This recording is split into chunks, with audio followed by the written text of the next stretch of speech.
Hi hello నమస్తే welcome to I dreams. నేను మీ Madhuri. Kidney stones ప్రస్తుతం ఎక్కువగా బాధిస్తున్న అంశం.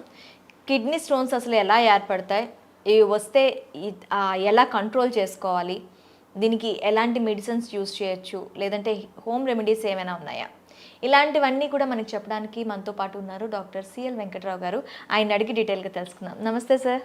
నమస్తే సార్, కిడ్నీ స్టోన్స్ అనేవి ఇప్పుడు ఒక 25 ఇయర్స్ వాళ్ళకు కూడాను ఈ కిడ్నీ స్టోన్స్ అనేవి కనిపిస్తున్నాయి సార్. అసలు ఈ కిడ్నీ స్టోన్ ఎలా తయారవుతుంది కిడ్నీ లోపల? అంటే మనం బయట నుంచి రాళ్ళు రప్పలు తినం, అయినప్పటికీ కిడ్నీలో రాళ్ళు కనిపిస్తూ ఉన్నాయి అని చెప్పి అంటూ ఉంటారు. అసలు ఈ కిడ్నీలో స్టోన్స్ ఎందుకు లోపల తయారవుతాయి, అసలు వాటిని ఎలా నివారించవచ్చు అంటారు? కిడ్నీ మూత్రపిండంలో రాళ్ళు ఏర్పడటానికి ప్రధాన కారణం మనం మంచినీళ్ళు తక్కువ తాగటం. ఓకే. చాలామంది టిఫిన్ చేసేటప్పుడు మంచినీళ్ళు తాగుతారు, మధ్యాహ్న భోజనం రాత్రి భోజనం ఏదైనా మధ్యలో ఏదైనా టిఫిన్ చేస్తే తాగుతారు.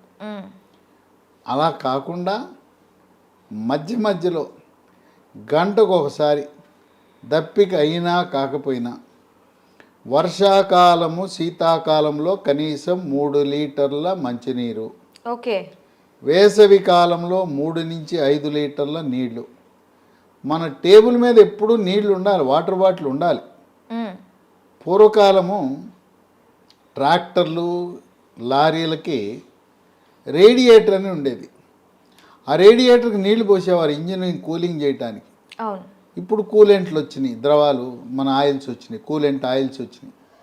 అలా మన శరీరాన్ని ఎక్కువ నీళ్లతో ముంచి ఉంచడం ద్వారా ఈ రాళ్ళు ఏర్పడవు. ఎందుకంటే మంచినీళ్ళు ఎక్కువ తాగితే రక్తం పల్చగా ఉంటుంది.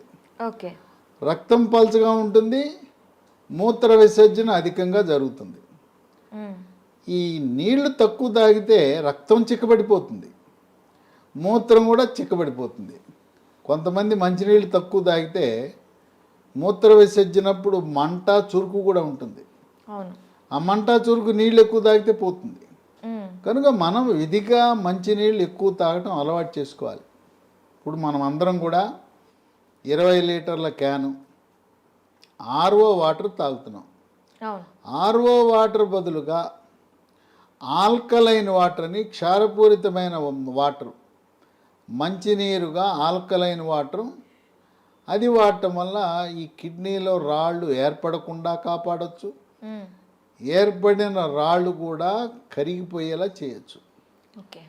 ఈ మూత్రపిండంలో రాళ్ళు ఈ మధ్యకాలంలో మనం ఎక్కువ గమనిస్తున్నాం. ఎందుకంటే మేము ఎంబీబీఎస్ విద్యార్థి దశలో ఉన్నప్పుడు ఈ అల్ట్రాసౌండ్ స్కానింగ్ మిషనే లేదు. అల్ట్రాసౌండ్ స్కానింగ్ మిషన్ కనుగొన్న తర్వాత, అది వినియోగంలోకి వచ్చిన తర్వాత మనం ఎవరికి కడుపు నొప్పి వచ్చినా, ఏ రకమైన కడుపు నొప్పి వచ్చినా ఏదో ఒక ట్యాబ్లెట్ ఇంజెక్షన్తో సరిపెట్టకుండా తప్పనిసరిగా మరుసటి రోజు అల్ట్రాసౌండ్ స్కానింగ్ పరీక్ష చేయించుకోవాలి. గతంలో అల్ట్రాసౌండ్ స్కానింగ్ అందుబాటులో లేని కారణం వల్ల ఇవి కనపడేవి కాదు. ఎక్స్రే తీస్తే కనపడవు, ఎక్స్రేలో రాయి కనపడదు, స్కానింగే చేయాలి. ఈ అల్ట్రాసౌండ్ స్కానింగ్ అనేది ధ్వని తరంగాలను వినియోగించే చేసే స్కాన్. 100 సార్లు 1000 సార్లు చేయించినా దీంట్లో ఏమీ రేడియేషన్ ఉండదు కనుక, ఇది సురక్షితమైనది కనుక చేయించుకోవటం వల్ల ఎటువంటి నష్టం లేదు. ఈ మూత్రపిండంలో రాళ్ళు ఉంటే విశేషం ఏంటంటే కడుపు నొప్పి రాదు, నడుము నొప్పి వస్తుంది. ఈ నడుము నొప్పి వెనక పక్క, ఒక పక్క నడుము సెంటర్లో రాదు, ఓ పక్క వస్తుంది. ఓ నడుము పక్కన నొప్పి మొదలై అక్కడి నుంచి ప్రారంభించి నడుము నుంచి పొట్టలోకి, అక్కడి నుంచి గజ్జల్లోకి వచ్చి, మగవారికి అయితే వృషణాలు, గోలీకాయల వరకు నొప్పి వస్తుంది.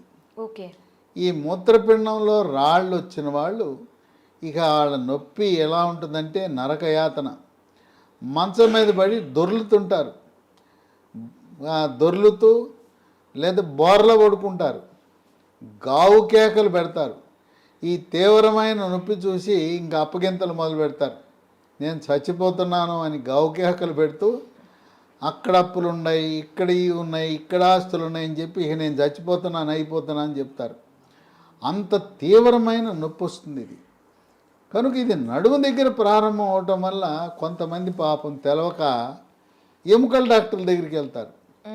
ఎముకల డాక్టర్ల దగ్గరికి వెళ్తే నడుము నొప్పి అని ఎక్స్రేలు తీస్తారు నడుముకి, ఇంకా నడుముకి ఎంఆర్ఐ కూడా చేస్తారు. కనుక మనం ప్రధానంగా గ్రహించవలసిన విషయం ఏంటంటే నడుము పక్కన కుడి పక్కన కానీ ఎడమ పక్కన కానీ ప్రారంభమై పొట్టలోకి వెళ్తుంది. ఓకే. కొంతమందికి పొట్టలోకి వెళ్ళదు, నడుము పక్కనే ఉంటుంది.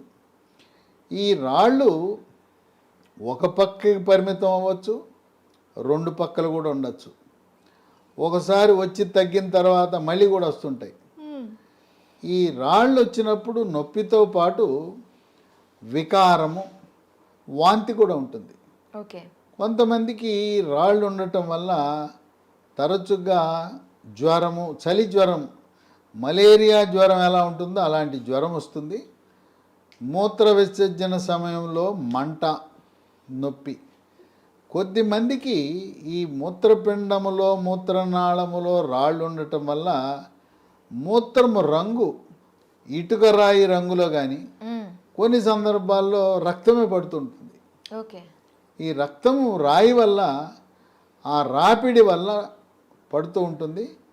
ఈ రాయిని మనం ప్రతి రాయిని ఆపరేషన్ చేయవలసిన అవసరం లేదు.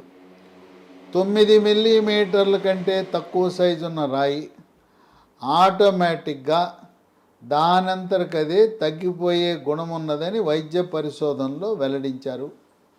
కనుక 9 ఇప్పుడు మనకి స్కానింగ్ చేసినప్పుడు సైజు ఇస్తారు, ఎన్ని రాళ్ళు ఉన్నాయి ఆ రాళ్ళ సైజులు కూడా ఇస్తారు. కనుక 9 మిల్లీమీటర్ల కంటే సైజు తక్కువ ఉంటే ఎట్టి పరిస్థితుల్లో ఆపరేషన్ కానీ ఇంకా ఏ చికిత్సలు కానీ అవసరం లేదు.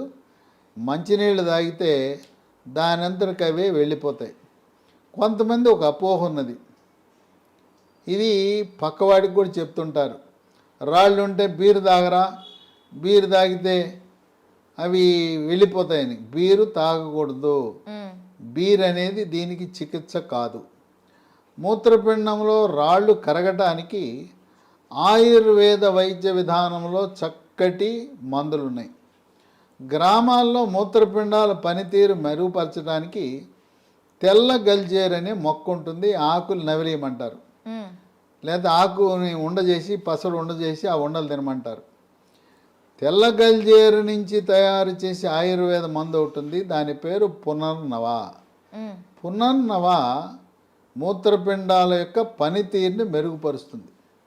అదే కాకుండా రాళ్లను పగలగొట్టడానికి అలోపతి డాక్టర్లు కూడా అందరూ వాడే మందు ఒకటి ఉంది, దాన్ని సిస్టోన్ అంటారు. సిస్టోన్ అనేది హిమాలయ కంపెనీ వాళ్ళు తయారు చేస్తారు. ఉదయం 1, మధ్యాహ్నం 1, రాత్రి 1, ఒక 2 నుంచి 3 నెలలు వాడితే రాళ్ళు కరిగిపోతాయి, రాళ్ళ సైజు పగులుతాయి. అవే కాకుండా నీరి అని NEERI ట్యాబ్లెట్లు ఉన్నాయి. ఇది ఉదయం 1, రాత్రి 1, ఒక 3 నెలల పాటు.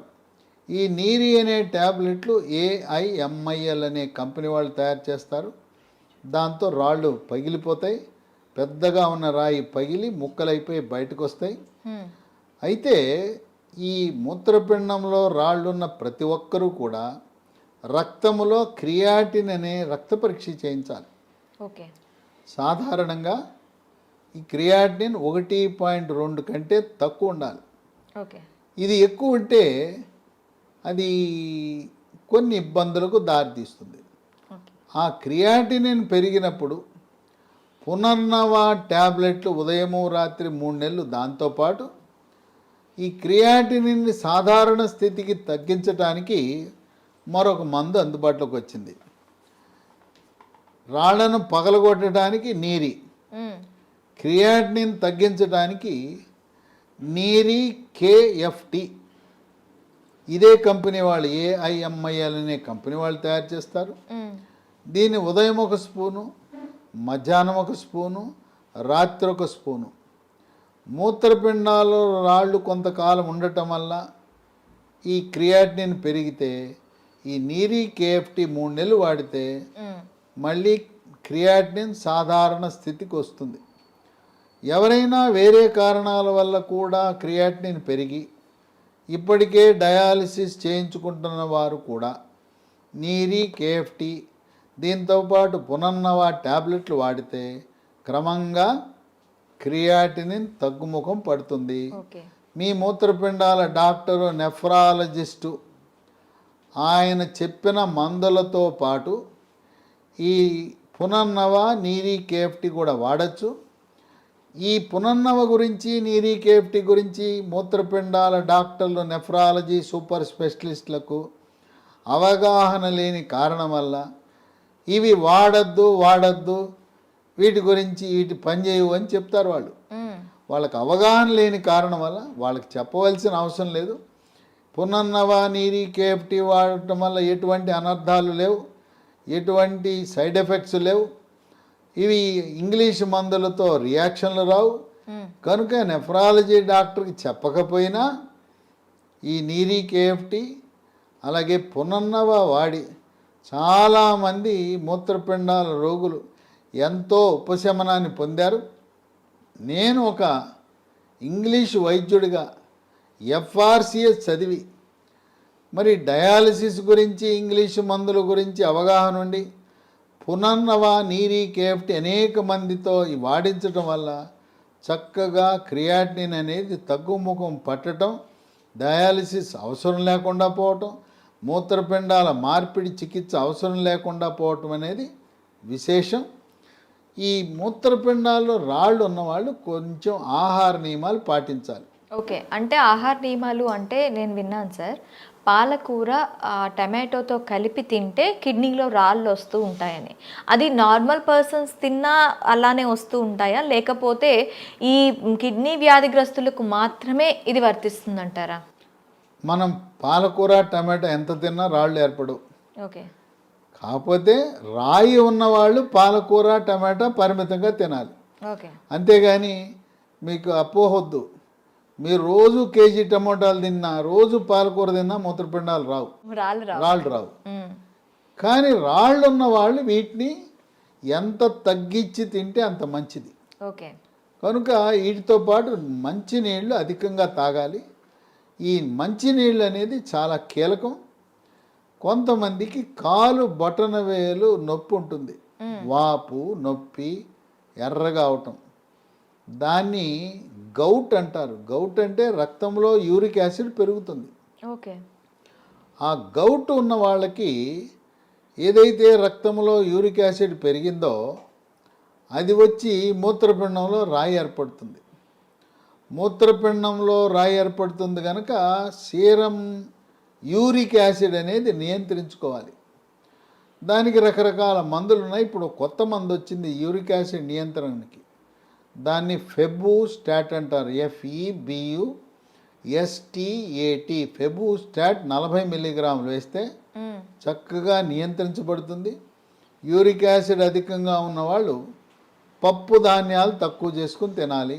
ఓకే, మాంసము, కోడి మాంసము, చేపలు లాంటివి మాంసాహారం పరిమితంగా తినాలి. ఓకే, తినొచ్చు కానీ పరిమితంగా తీసుకోవచ్చు. తర్వాత ఈ తరచు ఇవి రెండు పక్కల రాళ్ళు వస్తుంటే వాళ్ళు రక్తంలో కాల్షియం అనేది పరీక్ష చేయించాలి. రక్తంలో కాల్షియం అధికంగా ఉండటానికి గల కారణం ఏంటంటే మెడ ముందు భాగాన థైరాయిడ్ గ్రంథి లోపల 4 చిన్న బుడిపెలు లాంటివి ఉంటాయి. థైరాయిడ్ గ్రంథి లోపల ఉండే 4 బుడిపెలు, పైన 2 కింద 2. ఈ బుడిపెలను పారాథైరాయిడ్ గ్రంథులు అంటారు. ఈ పారాథైరాయిడ్ గ్రంథులలో సమస్య ఉన్నప్పుడు కాల్షియం రక్తములో అధికంగా ఉండటం వల్ల మూత్రపిండంలో రాళ్ళు ఉంటాయి. ఇది కేవలం ఓసారి 2 సార్లు 3 సార్లు 4 సార్లు ఎన్నిసార్లు చేసినా మళ్ళీ వస్తున్నాయంటే వాళ్ళు కాల్షియం పరీక్ష, పారాథైరాయిడ్ గ్రంథి సంబంధించి ఎండోక్రైనాలజీ సూపర్ స్పెషలిస్ట్ని సంప్రదించవలసి వస్తుంది. కనుక మూత్రపిండంలో రాళ్ళు అనేది చాలా సహజ సిద్ధం. ఇవి వర్షాకాలము శీతాకాలం కంటే కూడా వేసవి కాలంలో ఎక్కువ బయటపడతాయి. ఎందుకంటే వేసవి కాలంలో చెమట ఎక్కువ పడుతుంది, రక్తం చిక్కబడుతుంది, మూత్ర విసర్జన తగ్గుతుంది, మూత్రము కూడా చిక్కబడుతుంది. అందువల్ల వేసవిలో ఆ వర్షాకాలంలో శీతాకాలంలో ఏర్పడి ఉండొచ్చు రాయి, కానీ దాని బయటపడటం లక్షణాలు నొప్పి అవన్నీ కూడా వేసవి కాలంలో బయటపడతాయి. ముఖ్యంగా ఎండలో తిరిగేవాళ్ళు, బైక్ మీద ఎక్కువగా తిరుగుతున్న వాళ్ళు, భవన నిర్మాణ కార్మికులు, రోడ్డు నిర్మాణ కార్మికులు, వ్యవసాయ